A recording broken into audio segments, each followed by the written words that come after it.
नमस्कार, मैं हूं सुजल दवे और आप देख रहे स्पेशल रिपोर्ट। शाहरुख खान की आने वाली नई फिल्म रईस इस वक्त चर्चा में, साथ ही में चर्चा है अहमदाबाद को लेकर। रईस की कहानी अहमदाबाद के डॉन लतीफ से जुड़ी हुई है। हालांकि इस बात की पुष्टि इस फिल्म के मुख्य अभिनेता शाहरुख खान या फिल्म बनाने वाले निर्माता निर्देशक ने नहीं की है, लेकिन चर्चा तब शुरू हुई जब लतीफ के बेटे मुश्ताक ने इस फिल्म बनाने वालों के ऊपर एक मुकदमा ठोक दिया।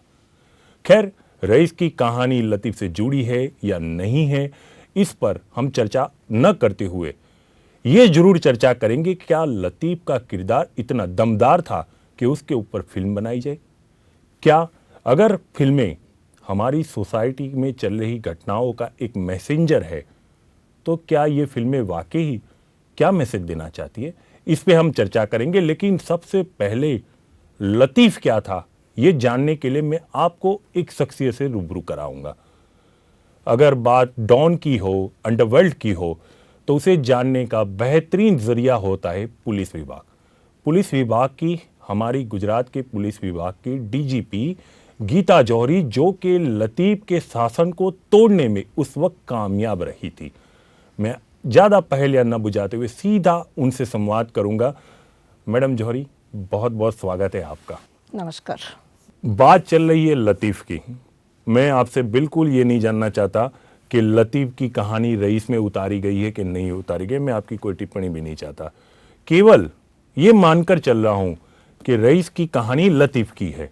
अगर है, और जो आदमी 20 साल पहले चला गया है, तो जो फिल्म में दिखाया जा रहा है वैसा ही लतीफ था या नहीं था, वो फिल्म आने के बाद पता चलेगी। लेकिन वाकई लतीफ कैसा था, ये मुझे जानना हो तो मैं आपके जरिए जानना चाहता हूं।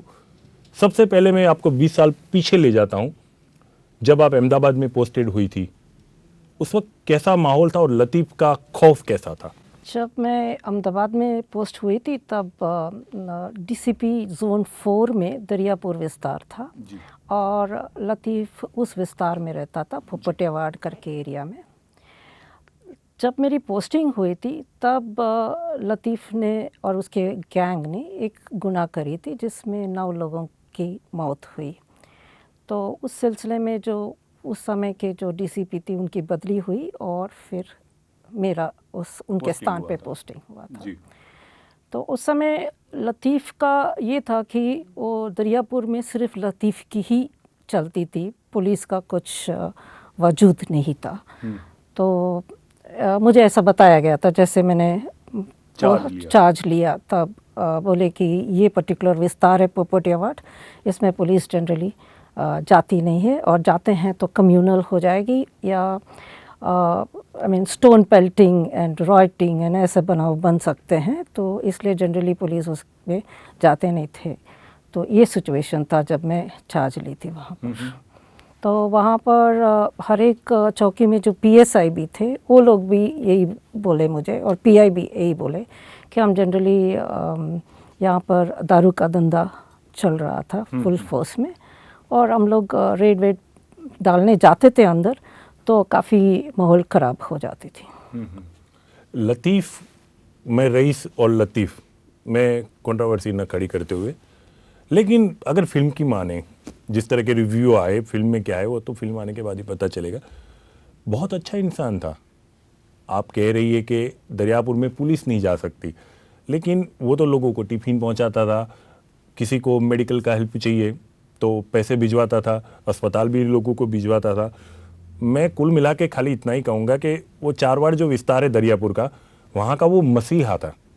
तो इसके बारे में आपकी क्या राय है? लतीफ़, जैसे पुलिस की रिकॉर्ड्स के ऊपर से मैं बताऊं तो लतीफ़ एक गुनहगार था जी। और लतीफ़ काफ़ी एक्सटॉर्शन के गुनाह कर चुके थे, किडनैपिंग के गुनाह भी करते थे, और इसलिए लोगों को उसके थोड़ा बहुत उसके बारे में डर भी था। इस कारण ये जो है मे बी पोपटियावाड़ और जिस एरिया में वो था उस एरिया में वो लोगों को पहुंचाता होगा टिफ़िन या पैसा, पर बाहर जितने भी लोग थे उनको तो डर के ही व्यापार था उसके लतीफ़ के कारण। तो वो मैं जनरली जो जॉर्डन रोड थी उसमें भी लोग जाने आने में थोड़ा सा डरते थे रात के विस्तार में। उस तरीके से उस समय की माहौल थी। अब तो वो नहीं है, पर उस समय की बात है। तो ये जो अभी अपने यहाँ पर अपने विस्तार में वो क्या करता था कि अपने लोगों को अपनी तरफ खींचने के लिए हो सकता है थोड़ा पैसा पहुँचाता होगा, टिफ़िन पहुँचाता होगा, ताकि लोग उसकी तरफ लॉयल रहे। उसकी वजह क्या मानती है आप? क्योंकि उसकी लिखर की जो बिज़नेस थी वो पोपटियावाड़ में वो चलाता था, और वो ये चाहता था कि इस बिज़नेस की मोनोपोली बनाए रहे। और यदि पुलिस जाकर रेड वेड करे या पुलिस अंदर जाए तो ये बिज़नेस, उसकी बिज़नेस नेचुरली स्लो डाउन हो जाएगी। तो उसका ये एक एटीट्यूड था कि भाई हम जितने आजू बाजू के सब लोग हमारी तरफ हो, तो पुलिस जब भी एंटर हो पोपटियावाड़ विस्तार में, तब उसको खबर मिल जाती थी कि भी पुलिस आ रहे, तो वो सारे बिजनेस छुपा देता था सारे, ताकि पुलिस रेड नहीं कर सके। एक लिकर किंग, मानो उसका तो एक हावी होगा कि गुजरात में अगर दारू की बोतल बिके तो मेरी ही बिके। एक लिकर किंग अंडरवर्ल्ड में कैसे आ गया? थोड़ी बहुत जानकारी तो होगी आपके पास। वो तो जनरली जब वो शुरू किया था मेरे ख्याल से, तब तो वो थोड़े छोटे छोटे बॉटल्स पैमाने में किया होगा। फिर लेटर ऑन जब उसकी बिजनेस बढ़ती गई तो प्रोहिबिशन की जो भी बिजनेस थे, क्योंकि यहाँ पर प्रोहिबिशन लागू है गुजरात में, इसलिए वो अपना बिजनेस बढ़ाते गया। और जैसे पैसे आ गए तो उसने फिर हथियार भी खरीदना शुरू कर दी। एंड देन उसने सारे शार्प शूटर्स जैसे शरीफ खान और जावेद खान करके शार्प शूटर्स भी अपने साथ रखना शुरू कर दिए। एंड देन उसकी जो बिजनेस थी वो प्रोहिबिशन में नहीं रुके, and it spread out to extortion, kidnapping and और बिजनेसेस उसने उसमें डाइवर्सिफाई, बोलते हैं ना, डाइवर्सिफाई करना शुरू। मतलब गेम बढ़ाना है तो धंधा भी बढ़ाओ। रईस का एक बहुत ही जाना माना डायलॉग है, मुझे पूरा तो याद नहीं आ रहा, लेकिन माँ कहती थी कोई भी धंधा छोटा नहीं होता। तो मानती है कि लतीफ़ भी इस स्लोगन को लेकर चल रहा होगा?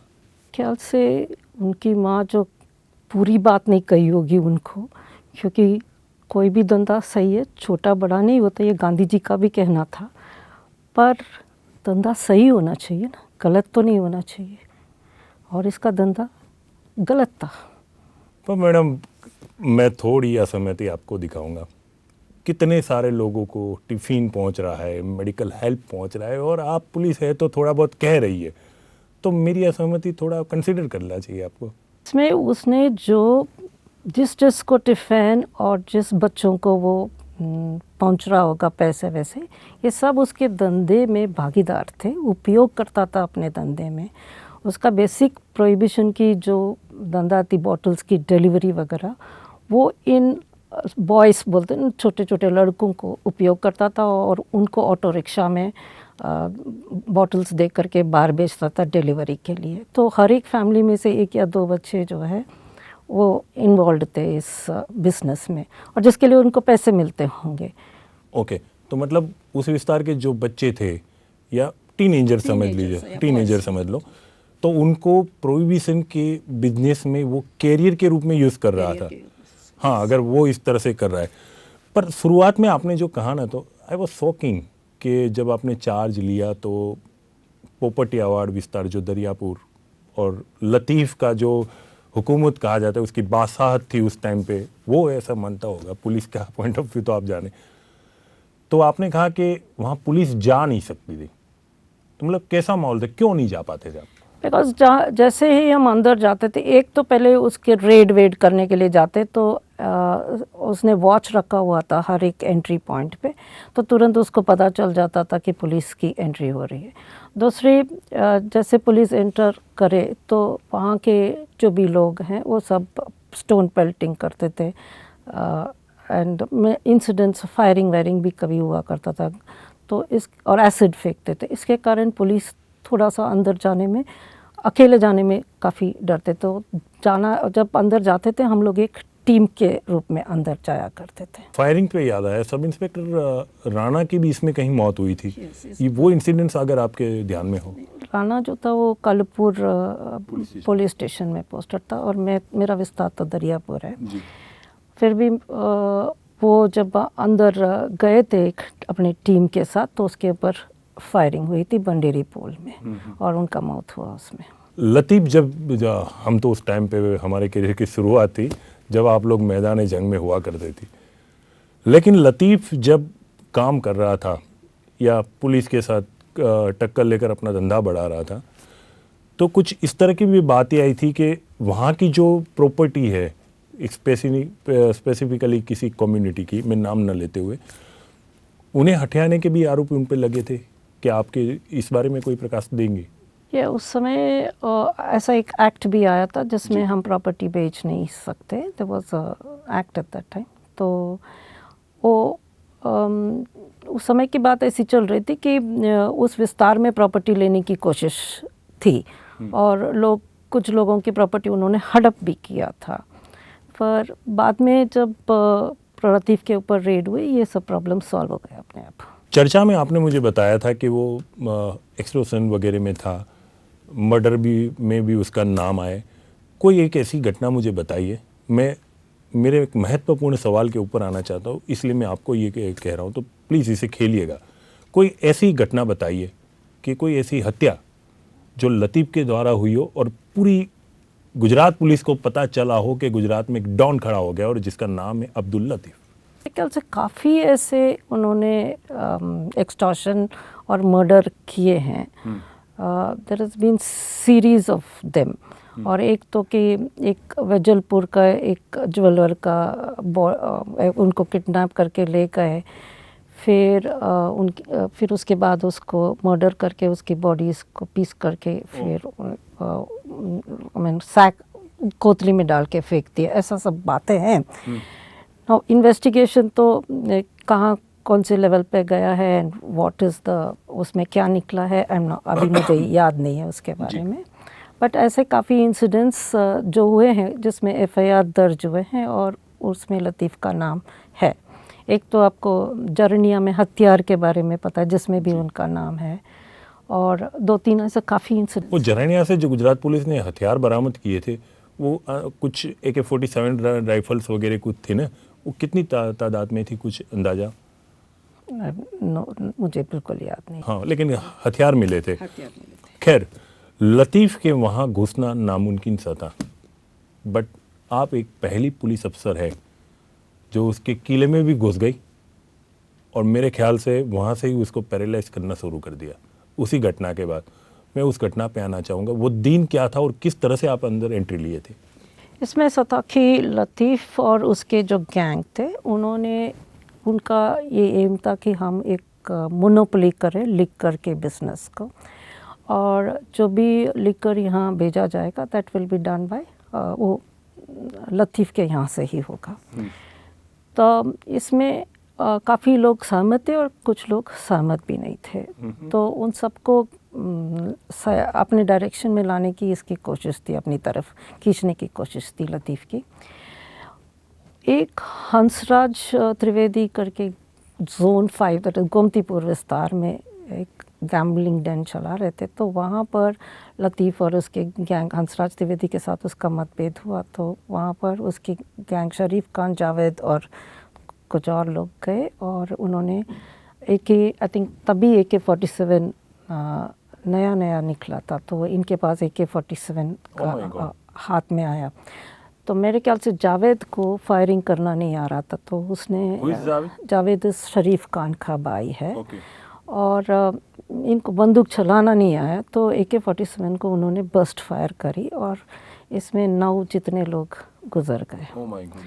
तो वो तो वहाँ पर जो गैम्बलिंग कर रहे होंगे वही गुजर गए, but they were all public.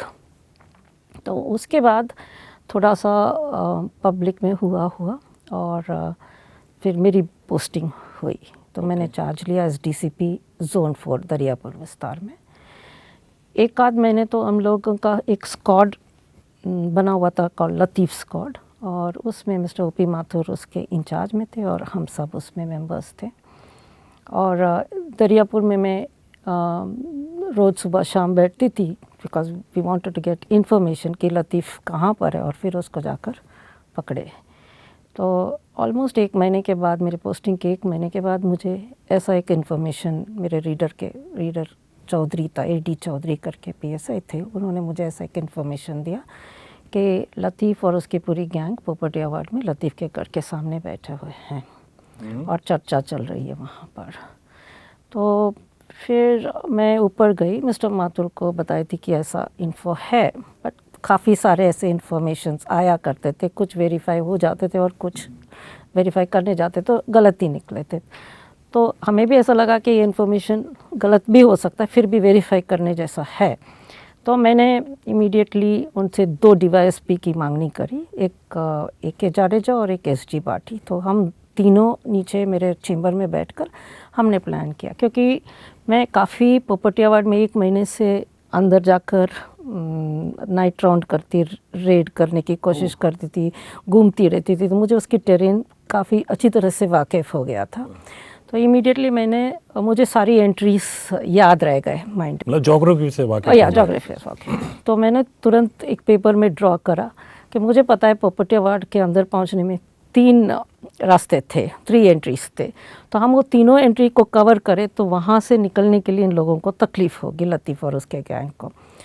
फिर हम लोग कांगी सिवीज़ में आए, कांगी कपड़े में, और पहुँचे ईदगाह चौकी। तो हमने सोचा कि यदि हम पुलिस की गाड़ी अंदर लेकर जाएंगे या पुलिस दिखाई पड़े तो तुरंत वो वॉच में बैठे हुए लोग whistle, it was a whistling system, वो विसल करेंगे तो रिले टाइप ऑफ विस्लिंग था। तो जो बाहर खड़ा था वो विसल मारेगा तो अंदर से फिर वो विसल मारे, फिर वो विसल मारे, तो पोपटिया वार्ड तक को विसल साउंड से ही पता चल जाएगा कि पुलिस वाले अंदर आ रहे हैं। तो फिर इसलिए हम लोगों ने 3 ऑटो रिक्शा लिए, और ऑटो रिक्शा में हमने 3 टीम्स, एक टीम एक ऑटो रिक्शा में बैठे, एक पुलिस वाले रखे एक बंदूक के साथ, पर उसको नीचे बिठा दिए ताकि वो दिखाई नहीं पड़े। और हम लोग सब सिवीज़ में तीनों एंट्रीज़ को कवर किए, और हमने टाइमिंग भी किया, अभी इस टाइम पे हम तीनों को वहीं पहुंचना चाहिए, वेन्यू पे पहुंचना है। सो हम लोग एंटर किए और we reach the venue right on time. As soon as we reached, थोड़ा सा ऑफकोर्स जो इन्फॉर्मेशन हमारे पास था और जब तक हम पहुँचे थोड़ा चेंज हो गया था। उसमें हमारे हाथ पे आए शरीफ खान, शॉप शूटर था बॉम्बे का, जावेद खान उसका भाई, और इस्माइल जो लतीफ़ का भाई था, और 3-4 और लोग आए। पर रसूल पार्टी हमें नहीं मिला क्योंकि वो कहीं बाथरूम वगैरह गया हुआ था, और लतीफ़ नहीं मिले क्योंकि वो तभी अपने घर के अंदर चले गए थे। So we missed Latif, but बाकी सब हमारे हाथ आए। और काफ़ी स्टोन पेल्टिंग हुआ, काफ़ी थोड़ा सिचुएशन गंभीर हो गई थी। हम फिर कंट्रोल से भी बैकअप बुलाए, और शरीफ खान ने हमें फायरिंग करने की भी कोशिश करी, पर आपके ऊपर? हाँ, मेरे ऊपर। तो मैं लकी थी क्योंकि उसकी पिस्टल उस समय बराबर चला नहीं, और तुरंत हमारा पीएसआई जो था स्क्वाड में वो उसको पकड़ लिया था, तो मैं बच गई उस दिन। तो उसके बाद ये सब पकड़े और फिर हम लोगों ने इनको पुलिस स्टेशन ले गए। ये घटना के बाद फिर लतीफ़ का क्या हाल हुआ? कहाँ था वो? कुछ लोकेशन फिर मिला? जब भी पकड़ा गया तो पता तो चला होगा। उस समय तो हमें पता चला गया वो भाग गया वहाँ से, क्योंकि उसके बाद हमारी पूरी टीम आ गई, पहुँच गए, लतीफ़ स्क्वाड के लोग भी आ गए क्योंकि कंट्रोल रूम से उन सबको पता चल गया। फिर हम लोग सब सर्च किए, पूरे पोपटिया वार्ड भी सर्च किए, आजू बाजू भी सर्च किए, और उसके घर को भी पूरा चांद मारा, पर हमें लतीफ़ नहीं मिला उस दिन। फिर लतीफ़ मेरे ख्याल से वो भाग गया होगा। एंड लेटर ऑन जब लतीफ़ बाद में पकड़ा गया तब पता चला कि वो घर के अंदर था। ये जो बात मैं बोली वो घर के अंदर था, वो बाद में पता चला मुझे। और फिर उसने विंडो से, पर्दा के पीछे से उसने देखा कि पुलिस की टीम आ गई है, तो उसने तुरंत वहाँ से भाग गया। जब लतीफ़ का रेड हुआ था हमारा, जब उस पोपटिया वार्ड पे हम गए और लतीफ़ वहाँ से भाग गया, उसका साम्राज्य कम्प्लीटली ख़त्म हो चुकी थी उसके बाद। और उसके बाद दरियापुर में काफ़ी शांति, लोगों में भी शांति महसूस हुई।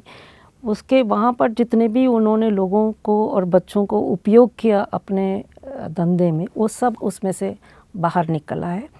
और अभी मेरे ख्याल से वो सब, उनका सारे का सारे बिज़नेस बहुत अच्छे से चल रहे हैं। कुछ ऑटो रिक्शा चला रहे हैं, कुछ और भी पढ़े लिखे हैं और अच्छे धंधे में हैं। So this is a difference which was created by that particular operation. लतीफ़ की जो एनकाउंटर हुआ था वो जब पकड़ा गया तो मेरे ख्याल से दिल्ली से पकड़ा गया था ना, वो कुछ घटना आपको याद हो तो? मेरे दिमाग में अभी कुछ चल रहा है कि दिल्ली से पकड़ा गया था वगैरह। वो मेरे ख्याल से दिल्ली से पकड़ा गया था, पर उसमें मैं इतना मैं तब थी नहीं यहाँ पर, और मैं फिर दिल्ली से उसको फिर यहाँ लेकर आया गया है बिकॉज उसके सारे गुनाह यहाँ पर दर्ज हुए थे। तो उसको फिर दिल्ली, आई थिंक CBI, और मैं exactly I am not very sure, so I don't want to. जी जी जी जी, मैं समझ रहा हूँ आपकी मर्यादा। खैर, बहुत करीबी से आपने लतीफ़ को देखा है। देखा क्या है, मैं तो बोलता हूँ आपने उसको पैरालाइज किया है। फिर भी अगर उसके बारे में बोलना है कि लतीफ़ कैसा था, इतनी चर्चा के बाद भी मैं ये प्रश्न पूछ रहा हूँ, तो आप क्या कहना चाहेंगे? ये तो एक गुनहगार था, और उसमें मुझे कोई खूबी दिखी नहीं। जो इंसान लोगों को किडनैप कर सकता है, मार सकता है, और इस क्रूर तरीके से मार सकता है, पूरे माहौल में भय फैल सकता है, वो तो I don't see is a criminal. It's okay. आपने जो घटना बताई, यकीन मानिए मैं, आपने जो जवाब मर्दी से या शेर दिली से वहाँ जो काम किया, मैं काफ़ी प्रश्न में इम्प्रेस हो गया हूँ। पर मैं इतना ज़रूर कहता हूँ कि मैं और मेरा पूरा GTPL परिवार आपकी इस बहादुरी की कदर करते हुए हमेशा आपके शुक्रगुजार रहेंगे। तो ये थी हमारी DGP गीता जौहरी। उन्होंने कहीं पे भी ये नहीं कहा है कि लतीफ़ की कहानी रईस में आई है या रईस की कहानी लतीफ़ से जुड़ी हुई है। केवल उन्होंने यही बताया है कि लतीफ़ कैसा था। उनकी चर्चा के बाद पे मैं सिर्फ आपसे इतना कहना चाहूँगा, मैं ये कभी नहीं कहूँगा कि लतीफ़ गैंगस्टर था, मैं ये नहीं कहूँगा लतीफ़ गुंडा था, मैं ये नहीं कहूँगा वो लिकर किंग था, मैं ये भी नहीं कहूँगा कि वो दाता था। सिर्फ आपको इतना कहूँगा, see the movie with this show and judge yourself who was Latif alias Rais. Thank you.